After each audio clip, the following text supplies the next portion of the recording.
Hello Facebook ads people, I'm Konstantinos, and today we're going to discuss how you can control the average results and lowering or increasing the ROAS in an ad account while you are working with multiple campaigns.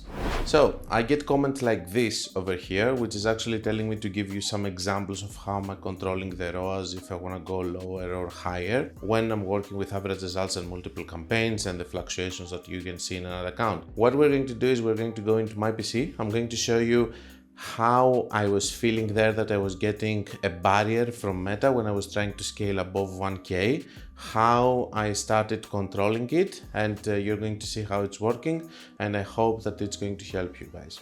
Hi guys, I would like to interrupt this video in order to talk to you about my new mentorship programs, and I would love if you go to the website. You're going to find the link in the description, or you can find it in the menu of my website, and over there you're going to be able to see the different mentorship programs that I have. You can find the one that is going to fit better your needs, and I will hope to see you there. Okay guys, so let's see this ad account. In this ad account, if we see the last month of June, we're having 31K spent, 3.52. A small ad account, okay? For some people it might be, it's a small ad account. In general, it's a small ad account. So if we come here and we see on this month, for example, I'm starting to struggle a little bit, and I'm having several campaigns, as you can see, and all of that. And now what I'm trying to do is I'm trying to control it. I'm profitable on 2.5 ROAS, but I want to have 3 ROAS plus over here, okay? Why does it matter? I just want to have 3 ROAS plus. I'm having 3.21 from the 1st to 6. From the 7 to 13, I'm having 2.9, so I'm losing my target. And the problem is actually here. Not here, I think it's here. From 11 to 13, I'm seeing 2.66. So what am I doing is I'm starting to removing some of the bad campaigns that I'm actually having. Don't see this because it has delayed reporting. As you can see, it spent only 82. But you can see here, this one, 2.1, 2.55. But just watch. Why not these?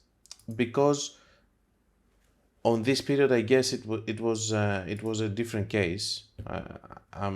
I'm going to tell you that by just watching the last 7 days results, for example, you can see I'm on 2.73. So I do try to control it by just removing different campaigns or by optimizing. Maybe I will come inside one CBO, I will close one asset, and I will try to keep an average and all of that. But for sure, I'm just removing one from the worst, or I'm trying to optimize further by just closing an asset in a CBO and lowering the budget a little bit more. I'm trying to control it. What I want to show you though is this. During Friday, the spend is on 1.1K. On Saturday, I'm spending this less, so I'm trying to control it, 3.15. Okay, then again, I'm trying to push a little bit, again, below 3 ROAS. Okay, so I'm getting the signal here from Meta that whenever I'm going to try to spend more like this one, it's going to give me worse ROAS. So what am I doing? I'm playing the game over here. Okay, so I'm going below 1K. Again, below 1K, I'm getting 3 ROAS and stuff. What is it happening today? Okay, I think I'm going to be fine. So as you can see in the last days over here, I'm actually recovering, okay? So what am I doing?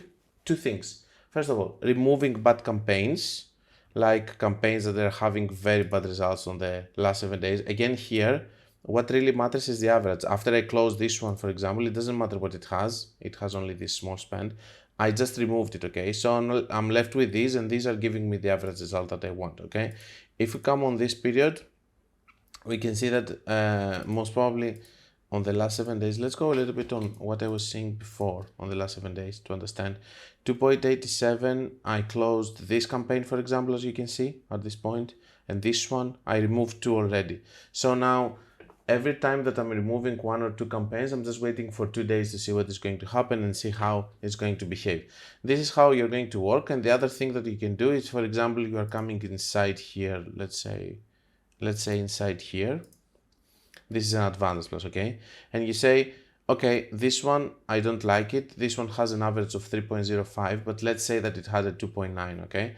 What I would do is I would keep only these 2, which have 3 and above. I'm going to watch what they have spent yesterday, and yesterday they have spent 40 and 30, and I will lower the budget, for example, to 50. This is something else that you can do when you're working with multiple campaigns. So, number 1, removing one of your worst campaigns in terms of ROAS.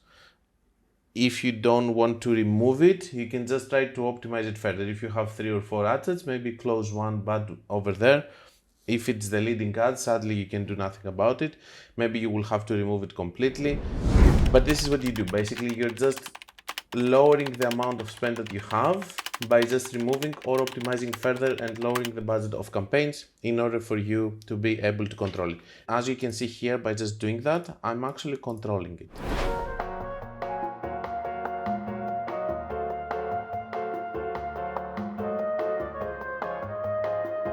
Okay, now it's again on 3. If it continues, I will drop a little bit more. Maybe I will go to 900 flat, okay, and try to see what I can do there. It's all about managing this with many campaigns, which is a luxury that you don't have when you have just one campaign, basically, and you just have to lower the budget, lower the budget, lower the budget. It's going to take you more time comparing to what we have seen here and fixing it in a much faster way. So that's all I had for you, a live case study. I hope that's going to help you. I'm going to create more videos when I find interesting things like this in live ad accounts. And don't forget that if you want to learn more, you can check my book, my course, my website, my mentorship programs, of course, and below my mentorship programs, you can see also the testimonials from people completing the mentorship programs. And until we meet again, guys, be creative and be consistent.